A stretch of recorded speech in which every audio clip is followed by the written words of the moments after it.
Andrea Montermini questa mattina a Canicattì per parlare di sicurezza stradale con i ragazzi del Galileo Galilei, uno che diciamo è stato un po' spericolato nella guida, in Formula 1 soprattutto.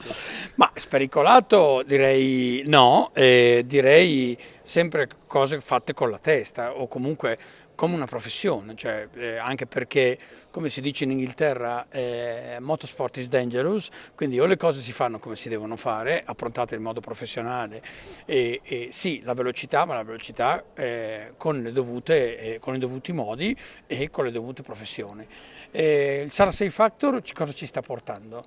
Ci sta portando in giro per l'Italia ormai da oltre 19 anni, abbiamo incontrato 140.000 ragazzi oltre 140.000 ragazzi fino adesso e in strada e in pista vincono le regole, come le regole le rispettiamo in pista.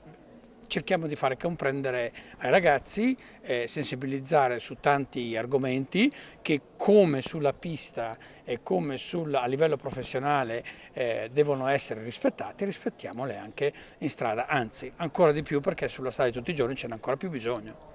E allora stamattina come cercherà di sensibilizzare questi ragazzi soprattutto all'uso delle protezioni che sono più comuni, casco, cinture e altre norme di sicurezza? Sì, ma a parte queste cose di base, ma ci sono tante cose che un ragazzo che è in odore di patente o l'ha appena presa, ma anche tanti che sono da tanti anni che hanno la patente e non se ne rendono conto, possono creare problemi o possono diventare un problema quando vengono utilizzate in modo sbagliato.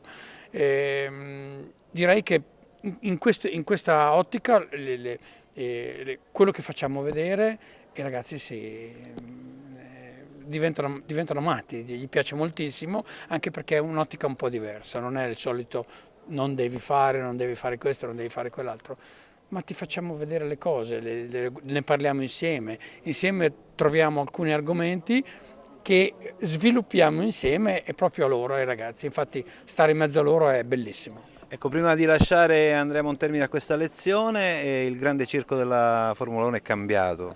Sì, è cambiato molto, è cambiata la tecnologia, è cambiato il mondo, è cambiato quanti soldi vengono immessi all'interno di questo mondo, per cui la tecnologia va avanti, il mondo va avanti e automaticamente anche l'automobilismo a livelli altissimi come la Formula 1 va avanti. In bocca al lupo. Grazie. Emiliano Cantagallo poco fa durante il suo intervento con i ragazzi ha parlato che un ciclista compra una bici anche 15.000 euro e poi fa il tirchio per comprare diciamo, le norme di sicurezza come le luci. Ecco. Ce l'abbiamo in mano, no?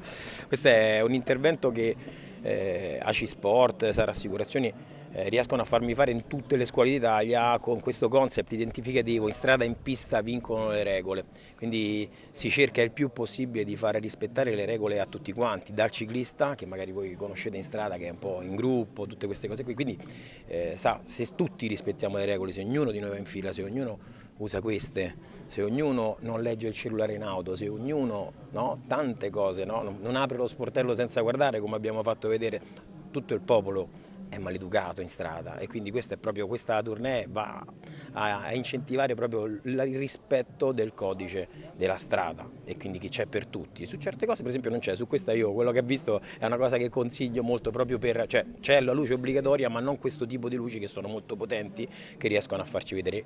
Inoltre immaginate il mercato della bicicletta adesso sta entrando prepotentemente, no, in Italia e il cicloturismo è una cosa molto importante. Se vogliamo integrare anche questo e quindi far sì che questa fonte economica in questo momento di crisi che vive adesso l'Italia possa essere in uno dei paesi più belli del mondo sviluppato, c'è bisogno anche di un'integrazione di regole e di come si deve fare. Ecco, c'è interesse da parte dei ragazzi?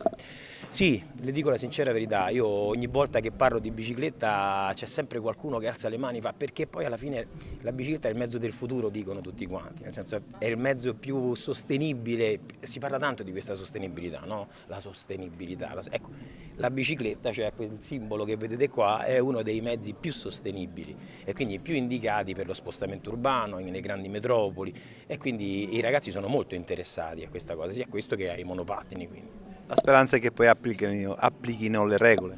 La speranza che applichino le regole, molte persone mi dicono ogni volta che uno che parla di queste cose, dice bisogna cominciare dalle scuole a farlo, no? Quasi a deresponsabilizzarci, sì, perché un po' quegli adulti li abbiamo persi.